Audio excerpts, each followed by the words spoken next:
Welcome. Attention, please. Welcome aboard. Welcome to the No Comfort Zone podcast. It's time to get out of your comfort zone and live on purpose. Broadcasting to the world from Rockford, Illinois. This is your wake-up call. Warning. You are the solutions to all your problems. Stop thinking average. Become the hero version of yourself. Every day, every time, without fail, no exceptions. It all matters. You've entered the No Comfort Zone. It's time for a reality check. Hey, this is Dan Brzezowski in the No Comfort Zone podcast, and hope you started your day off on the right side of the bed, both feet on the ground, firmly planted, and sprung out of bed. So truly hoping you're starting your day off right. And if not, it's never too late to turn your day around and start over again. It is never too late. If you're having a bad day already and it's super early, just change your mindset and start having a better day. And today's topic, what I want to talk about is, you ain't going to believe this, but training. My name becomes associated with training. So what I have in front of me is a new manager. And what I mean in front of me, I mean figuratively, a new manager that I'm bringing on board, and we're going through the ropes. This person is being trained by yours truly, where I used to train on this type of stuff. It used to, people used to pay a fair amount, come and see me. I would speak on stage and I would train people on the concepts and the ideals of being a manager and the activities they should do and how to communicate and all the other stuff that goes along with being a manager. Now I'm doing this one-on-one, and I'm doing it to fulfill a need, to make sure that my sales team has the appropriate leadership in place so that we can move the needle and we can progress forward. And what's interesting is the new sales manager is asking me questions about my past, and I'm pretty transparent. Obviously, I've got a podcast and I talk about my past, but what's interesting is the point of view. The point of view is I do what I do. People, if you met me and you or if you know me, I'm a happy guy. I'm relatively even keeled. Now, I haven't always been that way, but the outside persona is that I'm got pretty busy. I've got a lot going on, but in reality, I'm a very happy person, and the perception for most people is that I'm easygoing. But you old man, if you only knew. When I do what I do, everything has an intention. Everything is a calculated move. Nothing that I do is I want to say is accidental or unintentional.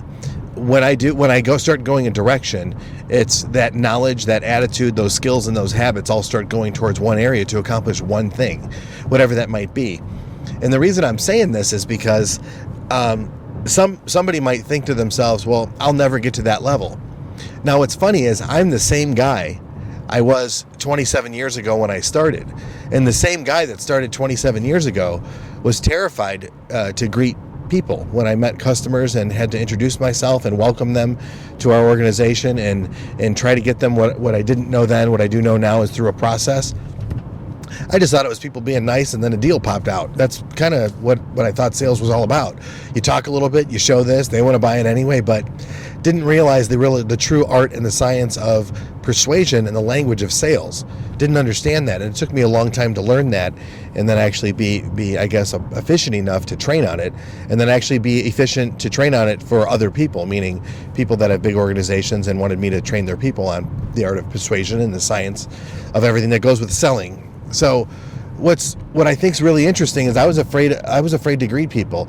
And then when I moved to a bigger arena and there was more competition, there was more salespeople, there were more customers, I was more afraid, even after I've been doing it for a long time.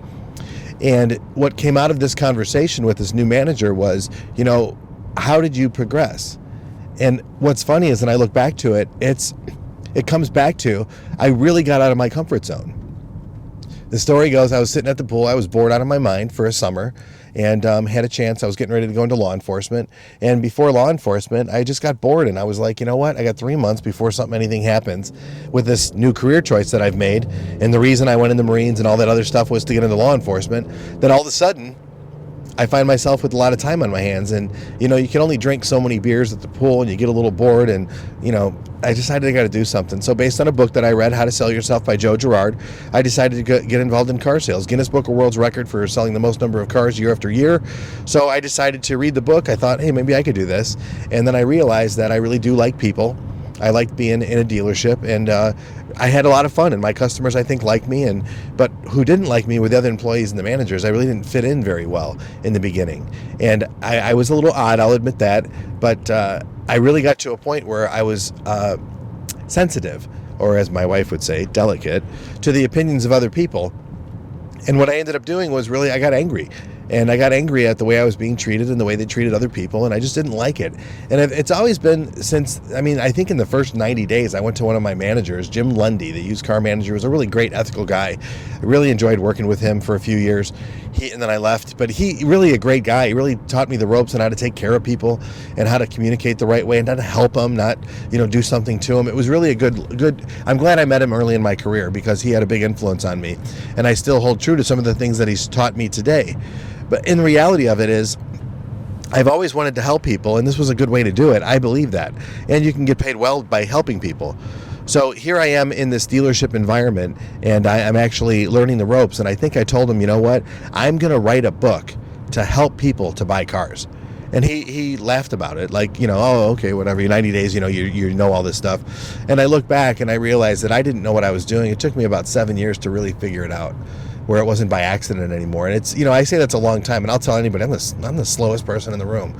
It takes me forever to learn something, but when I learn it, I master it, and I really do master it. But it just takes me a long time, and I'm okay with that. So I work on the knowledge, right? I turn the knowledge, based on experience and stuff, and I try to get to a level of wisdom. And my attitude, I always just want to keep learning, and then I got my skills and I have my habits, and it's one of the things I talk in my blueprint. And if you have a chance, go to thenocomfortzone.com and you can download the blueprint, and that'll help you get through adversity, achieve your goals and start living a little bit life better than average, so that you can actually do and be the things that you want to be, do, and have. Try it, check it out. So I end up wanting to help enough people, so I end up deciding I was going to write this book, and in the interim, what had happened was I got a promotion. I got promoted to work in a different part of the dealership, more of a manager level, early. I wasn't ready for it. After 9 months, I miserably left that. It was just too much for me to absorb all at once. So I went back to the sales floor, and that was amazing, because what I learned from those 9 months being in the finance office, it gave me a really good idea of how the whole dealership works and what customers do and don't like. And I incorporated that, and then I started to really do well in sales and was able to help people on a greater level. Because of the knowledge that I learned and because of the bad experience I had there, I was able to turn that with wisdom into an actionable way to help more people and through a process on my own. And I still didn't know what I was doing, but I was doing better at it. But the moral of this story is, and why I'm talking about it today, is because during this training with this person, a lot of people don't know that are around me, is that my reason for speaking on stage, my reason for training, my reason for wanting to win so bad, my reason for getting everybody above average is because, quite frankly, I've been angry for a long time. And I've turned that anger into a way to help people. So that anger, that frustration, all that angst that I have going on, I use that as fuel in a positive way to get the end results that I'm looking for me, for my people, for my organization, for the owner, and all that other stuff. And that's what's great, is because I can always reference the blueprint. Even now, as I'm driving into work talking to you, I'm going through my day, and I'm going to have a big day. It's a Saturday, and I'm driving in. And what I'm telling you is, this is not about a retail podcast. This is about how to help you as a person. And why I'm telling you this story about helping this manager is because there's little clues in this whole story about why I do what I do and what maybe it can do for you. What I think is the best is, while we're going through the training and we're learning all of the different things that need to happen during a deal, before a deal, with the salespeople, how to communicate, and all these things that go throughout a day, how to better serve our customers, and how to do just a better job being a better person by doing your job. What we're finding out is that everybody has a reason for doing what they do. Your purpose. So my purpose is to help more people. I want to help more salespeople. I believe they're the lifeblood of the planet. And I think if you have a good, ethical, hardworking, great salesperson closer, well, you can do anything. And that's why I like working in this environment, to see that every single day. Somebody that has objections, has concerns, personally, professionally, whatever it is, challenges that they're facing. I think if we fix that within the organization, we can help them live better lives outside the organization. That's what I'm all about. That's why I do what I do. I really do want to do it on a much greater level, but I'm very happy with doing it with where I'm at now, and helping this person and watching them grow day by day is truly, it's enlightening to me, because I know that the processes and everything that I'm doing work, but more importantly, the reasons why I do it work. My purpose, it's working. So if you're in a position where you're a leader somewhere, you're a manager somewhere, you're a father or a mother somewhere, what's your purpose for doing it? What's your purpose? See, I have a son, I have a daughter, I have another son and another daughter, so I have 4 children. 3 of them are adults, 1 child, so didn't mean to say that they're children, but to me they're always going to be kids. And what's amazing is each 4 of them are very different. And having those 4 different people, my purpose for raising them is very different.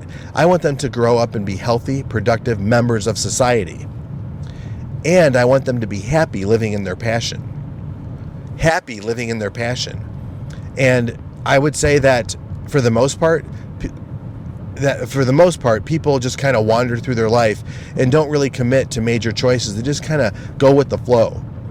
So if they're intentionally going where they want to go in their life, and they know that to be true, and they're passionate and they're good people about it, they're doing it ethically, then I think I've done my job. But I also want to be a source of help or support for them in the long run. And the same thing with your people in your organization, whether it's your home or your business.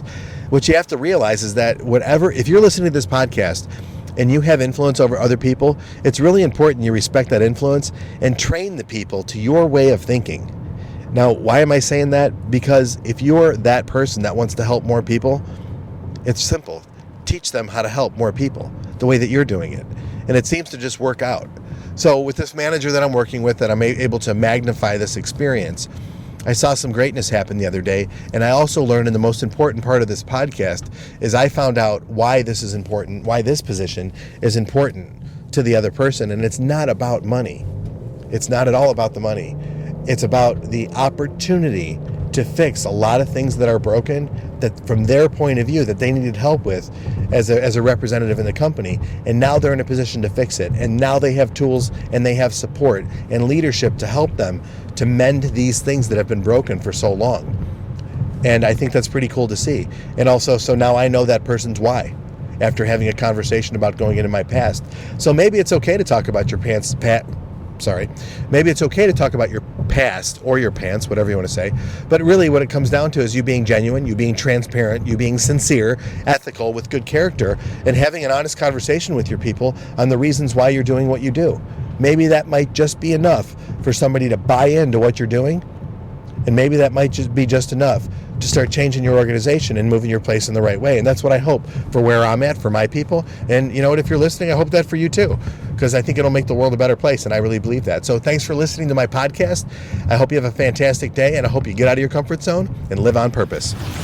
Say goodbye. Want more of the No Comfort Zone? You can follow Dan on Instagram and Twitter at NoComfortZone1. Bye. Or on the web at thenocomfortzone.com. Bye-bye. Bye-bye. Thanks for listening to the No Comfort Zone podcast. Bye-bye. Bye-bye.